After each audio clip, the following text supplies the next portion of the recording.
Shalom peuple de Dieu, bienvenue au mercredi de la restauration. Je suis Révérend Lydia Zondo et ce matin le thème de mon message c'est « Et si par toutes ces choses Dieu voulait attirer notre attention sur son besoin ?» Et si par tous ces événements que nous vivons Dieu voulait attirer notre attention sur son besoin. Père, merci pour cette parole. Parle à nos cœurs ce matin. Éclaire-nous par ton esprit au nom de Jésus. Amen. Bien-aimés, nous allons lire un passage, mais avant de lire ce passage, je voudrais dire quelque chose. Nous vivons une situation difficile depuis un moment, la pandémie du Covid ou de la Covid-19. Beaucoup de personnes ont leurs activités à l'arrêt, beaucoup de personnes sont mortes, beaucoup de personnes sont malades, beaucoup de personnes qui devaient aller à l'étranger pour se soigner n'ont pas pu voyager. Ça a créé beaucoup de problèmes sur le plan familial, sur le plan social, sur le plan financier. Même sur le plan émotionnel, affectif, nous sommes affectés. Et dimanche dernier, nous étions à l'église, après la prédication, beaucoup de frères et sœurs nous ont approchés pour nous dire le message nous a fait du bien, on était découragés, on était abattus, on est un peu triste à cause de la situation, la vie devient compliquée, les choses sont compliquées. Bien-aimés, nous avons encouragé le peuple de Dieu parce que c'est quand c'est compliqué que Dieu veut glorifier son nom dans la vie de ses enfants. Parce que le cas des enfants de Dieu est différent des autres. Mais ce matin, ce que Dieu a mis à mon cœur de partager avec toi, c'est ici par toutes ces choses, le Seigneur voulait attirer ton attention sur son besoin. Le bien le plus précieux de Dieu, c'est l'homme. C'est pour ça qu'il a tant aimé, que Dieu a tant aimé le monde qu'il a donné son Fils unique, afin que quiconque croit en lui ne périsse pas, mais plutôt ait la vie éternelle. Par le péché, nous étions condamnés à la mort, à l'enfer, à la mort éternelle. Mais Dieu qui nous aime tellement a envoyé son Fils Jésus, afin que nous ayons la vie éternelle. Quand on lit la Bible de la Genèse jusqu'à l'Apocalypse, tout ce que Dieu fait, c'est le bien de nous, ses enfants, de l'homme avec un H. Mais Dieu aussi a des besoins. Nous crions à Dieu, Seigneur, mon travail, Seigneur, mes activités sont à l'arrêt, Seigneur, ça ne va pas, Seigneur, les clients sont partis. Seigneur, j'ai besoin de ceci, de cela. Mais Dieu aussi a des besoins. Et dans 1 Samuel 1, chapitre 1, chapitre 2, chapitre 3, nous voyons, c'est dont je ne vais pas lire, je vais expliquer l'histoire de Anne, Pénina et Elkana. Elkana, c'est un homme qui avait deux épouses, Anne et Pénina. Pénina avait des enfants, Anne n'en avait pas. Elle veut dire que chaque année, ils allaient à Silo pour faire des sacrifices. Et Anne recevait une double portion de tout ce qu'Elkana donnait à Pénina et à ses enfants. Parce qu'il l'aimait vraiment. Il avait mal de ce que sa femme soit stérile. Anne allait chaque année, elle en fait un sacrifice. Elle ne s'est pas découragée. Beaucoup parmi nous sont découragés aujourd'hui à cause de la situation. Mais Anne ne s'est pas découragée, elle allait chaque année, jusqu'à ce qu'elle ait l'exaucement de sa prière, jusqu'à ce que sa prière soit exaucée. Et quand sa prière était exaucée, quand on lit 1 Samuel 2, elle a chanté un cantique. Mais ce qui m'intéresse ce matin, c'est 1 Samuel 2, verset 29, verset 30, verset 35. Verset 29, la Bible dit « Pourquoi foulez-vous aux pieds mes sacrifices et mes offrandes que j'ai ordonné de faire dans ma demeure? Et d'où vient que tu honores tes fils plus que moi, afin de vous engraisser des prémices de toutes les offrandes d'Israël, mon peuple. » C'est Dieu qui parle à Élie, le sacrificateur. Verset 30, c'est pourquoi, voici ce que dit l'Éternel, le Dieu d'Israël. J'avais déclaré que ta maison et la maison de ton père marcheraient devant moi à perpétuité.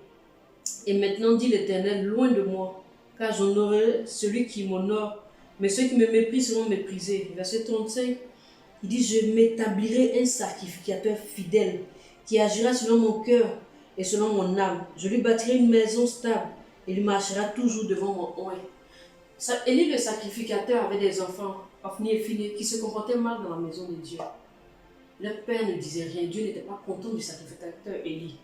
Dieu avait un besoin, il avait besoin un prophète selon son cœur, un sacrificateur qui marcherait selon ses voies. Et Anne a compris le besoin de Dieu. Elle a dit, Seigneur, si tu me donnes un enfant, je te le consacrerai. Il sera pour toute sa vie, il passera toute sa vie dans ta maison. Et quand elle a fait cette prière, elle a été exaucée. Elle a donné l'enfant à Dieu. Quand elle a donné l'enfant à Dieu, Dieu a permis qu'elle puisse avoir d'autres enfants. Bien-aimés, nous servons Dieu de restauration. Il n'y a pas un besoin que Dieu n'a pas envie de satisfaire. Il n'y a pas de prières que Dieu n'a pas envie d'exaucer tant que c'est pour notre bien. Tout ce que nous avons perdu dans cette pandémie, nous enfants de Dieu, c'est sûr que Dieu va nous restaurer. Il va restaurer les années que nous avons perdues, les mois, les affaires, les finances, même les enfants. Ce que nous avons perdu, Dieu va nous restaurer, ça c'est sûr. Mais il y a une chose que nous devons comprendre. Celui qui honore Dieu, Dieu l'honore. Nous prions pour nos affaires, nous prions pour un certain nombre de choses, ce n'est pas mauvais. Mais est-ce si Dieu avait permis toutes ces choses pour que nous nous arrêtions un peu pour penser à l'intérêt de Dieu? La Bible dit celui qui gagne des âmes est sage. Salomon, quand il devait être roi, la Bible dit qu'il a prié, il a fait une offrande à Dieu. Il a dit, Seigneur, qui peut diriger ce grand peuple, ce peuple si nombreux? Il a demandé la capacité à Dieu à diriger le peuple. Dieu lui a dit, parce que tu t'es préoccupé, je paraphrase, de mes intérêts. Je vais te donner ce que tu n'as pas demandé. Il est temps que nous arrêtions un peu pour faire un deal avec Dieu, parce qu'avec Dieu, c'est un scénario gagnant-gagnant. Tu te préoccupes des choses de Dieu, Dieu se préoccupe de tes choses. Bien-aimé, qui se préoccupe de l'orphelin? Qui se préoccupe de l'aveugle? De ce frère qui ne vient pas à l'église parce qu'il n'a pas de transport? De cette soeur qui n'arrive plus à manger, qui s'en préoccupe? Les hommes meurent chaque jour, il y a tellement de décès maintenant. L'enfer est en train d'être peuplé, surpeuplé. Qui se préoccupe de dépeupler l'enfer pour peupler le paradis? Ce voisin qui ne connaît pas Dieu.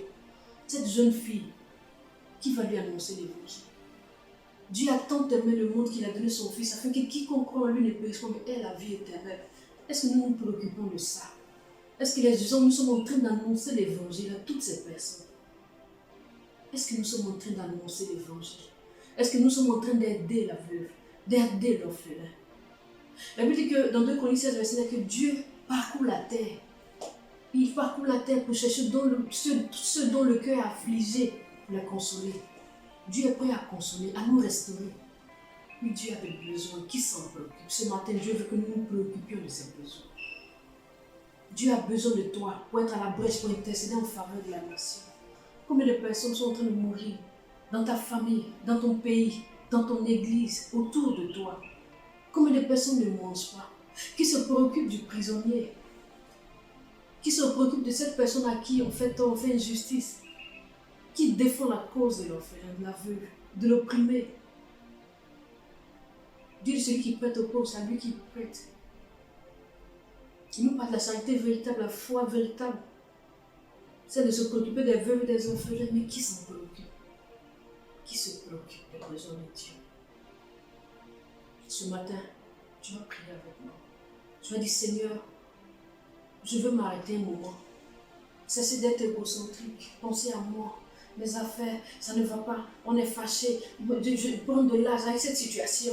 Déjà, quand la situation était normale, je n'étais pas mariée. Maintenant, qu'est-ce qui va se passer? Je ne peux même plus sortir. Là, maintenant, il y a des prophéties à la monte et à la mise sur la nation. Seigneur, quand est-ce que je vais me réaliser? Mais Dieu, c'est lui le maître des temps et des circonstances.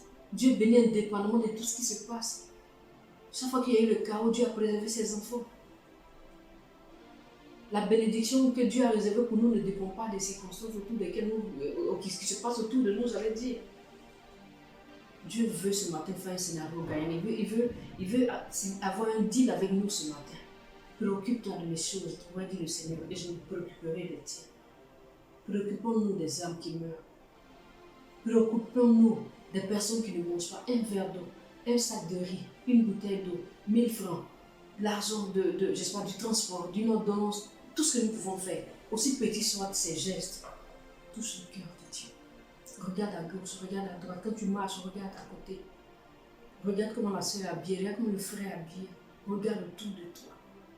Regarde autour de toi. Regarde ce parent qui est malade, prie pour lui, intercédons pour les autres. C'est quand la dernière fois que tu as pris un jeûne pour quelqu'un, un membre de ta famille, un frère en Christ, même ton pasteur. Nous avons besoin de prier les uns les autres. Arrêtez un peu de penser à nous, pensez aux autres. En le faisant, Dieu nous bénit. En le faisant, Dieu nous bénit. Dieu aimait David. La Bible dit tout ce que David faisait était pour le bien de son peuple. Dieu aime ceux qui se soucient des autres. C'est pour ça qu'il a résumé tous les commandements en deux. Tu aimeras Dieu, mais ensuite tu aimeras ton prochain comme toi-même. Dieu est préoccupé par ce que nous sommes, ce que nous faisons pour les autres. Ce matin, prie avec nous. Je vais dire, Seigneur, premier sujet, pardonne-moi. La situation est tellement difficile que j'ai oublié même que je vivais avec des personnes autour de moi, dans une communauté, dans une famille. Je me suis concentrée sur moi-même, Seigneur, pardonne-moi. Aide-moi à être moins égocentrique. Prie le Seigneur. Père, ce matin, je vais te demander pardon pour ma vie, pour la vie de mon frère, pour la vie de ma soeur. Pardon parce que la situation a fait que nous avons oublié même qu'il y avait des personnes autour de nous. Combien de fois nous n'avons pas prié pour notre situation, pour notre business? Combien de fois est-ce qu'on n'a pas présenté, essayé d'ouvrir des entreprises, essayé de nous reconvertir à cause de la situation? Tu n'as pas de problème avec ça, Seigneur. Mais pendant que nous le faisons, des gens meurent autour de nous. Pendant que nous avons de quoi manger pour la semaine, il y a quelqu'un qui n'a même pas la nourriture pour un seul jour. Et c'est le moment de partager. C'est le moment de nous soucier des autres. C'est le moment de bénir la vie de quelqu'un. Ne serait-ce qu'avec un tout petit peu. Seigneur, pardonne-nous d'avoir été si indifférent, d'être si indifférent. Donne-nous d'avoir un cœur qui aime, un cœur qui est sensible aux problèmes des autres. Aide-nous ce matin au nom de Jésus. Amen. Bien-aimé, tu as pris pour le deuxième sujet.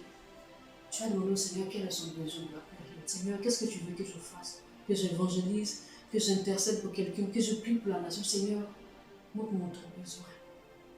Aide-moi à pouvoir répondre à ton besoin. Aide-moi à pouvoir répondre à ton besoin. Je sais qu'en le faisant, tu vas me bénir, tu vas me restaurer. Aide-moi, Seigneur. Prie le Seigneur. Père, je veux répondre à ton besoin. Tu as peut-être un besoin d'intercession, un besoin, mon Dieu, d'évangélisation, un besoin de jeûne pour quelqu'un, un besoin d'aide financière que je dois apporter à quelqu'un. Il y a un de tes enfants que tu veux bénir, à qui tu veux faire, je ne sais pas, un don, Seigneur. La prière de quelqu'un doit être exaucée par moi. Seigneur, je ne sais pas, je t'en prie ce matin, révèle-moi ton besoin. Qu'est-ce que je dois faire pour cette période? Organiser des moments de prière, organiser des moments d'action de grâce, des offrandes, des moments d'aide, mon Dieu. Aller dans les prisons, visiter certaines personnes, Seigneur, s'il te plaît. Révèle-nous ton besoin afin que nous puissions, mon Dieu, faire ce que tu attends de nous. Notre restauration en dépend, Seigneur. Notre bénédiction en dépend. Tu dis, vous servirez l'Éternel, il bénira vos pains et vos eaux. Nos bénédictions sont liées à notre service, mon Dieu. Et on ne sert pas seulement Dieu. Quand tu vas me dire que la saison soit favorable pour nous, nous devons te servir. Père, ce matin, nous sommes là pour te servir. Aide-nous à être là où tu veux que nous soyons. Au nom de Jésus. Amen. Bien-aimés, sois bénis. Dieu a permis ces choses pour qu'on s'arrête un moment. On était obnubilé par les voyages, par les business, par beaucoup de choses. Il a permis cette situation pour qu'on sache qu'il a un besoin. Il a permis aussi cette situation pour que nous comprenions que nous n'avons qu'une seule vie. Et qu'après cette vie sur la terre, il y a une autre vie que nous allons vivre après notre passage ici-bas.